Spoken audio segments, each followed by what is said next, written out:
The mainstream media's coverage of climate change has been a topic of controversy in recent years, with some arguing that it is being used as a tool to oppress Christians. While this claim may seem far-fetched, there are indeed some disturbing trends in the way that climate change is being reported and used to shape public opinion. One of the primary ways that the mainstream media uses climate change to oppress Christians is by perpetuating a narrative that Christianity is inherently at odds with environmentalism.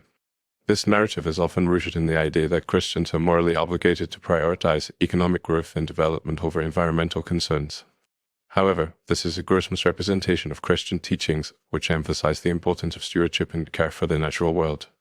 By portraying Christians as environmentally irresponsible, the mainstream media creates a false narrative that pits Christianity against the environment. Furthermore, the mainstream media often uses climate change as a way to shame and guilt-trip Christians into conforming to certain ideologies or policies.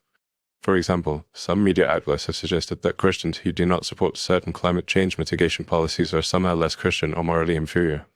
This kind of rhetoric is not only divisive but also undermines the legitimate concerns and perspectives that Christians may have on the issue of climate change. By using climate change as a wedge issue, the mainstream media creates an us versus them mentality that pits Christians against others who may hold different views on the issue.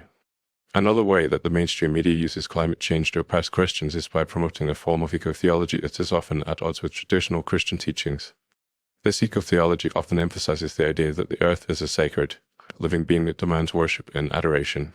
While this perspective may be appealing to some, it is fundamentally at odds with the Christian concept of creation, which emphasizes the idea that the earth is a gift from God to be stewarded and cared for. By promoting this eco-theology, the mainstream media creates a false narrative that suggests that Christians who do not adopt this perspective are somehow less committed to the environment. In addition, the mainstream media often ignores or downplays the contributions that Christians are making to address climate change.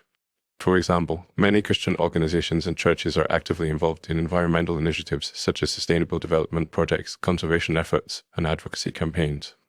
However, these efforts are often overlooked or ignored by the mainstream media, which instead focuses on portraying Christians as environmentally irresponsible. By ignoring the positive contributions that Christians are making, the mainstream media creates a false narrative that suggests that Christians are not committed to addressing climate change. The mainstream media's use of climate change to oppress Christians also has significant implications for free speech and religious freedom. By promoting a certain ideology or perspective on climate change, the mainstream media creates a culture of intolerance and intolerance, where those who hold different views are marginalized and silenced. This is particularly concerning for Christians, who may hold views on climate change that are informed by their faith and values. By creating a culture of intolerance, the mainstream media undermines the fundamental rights of Christians to express their views and participate in the public debate on climate change.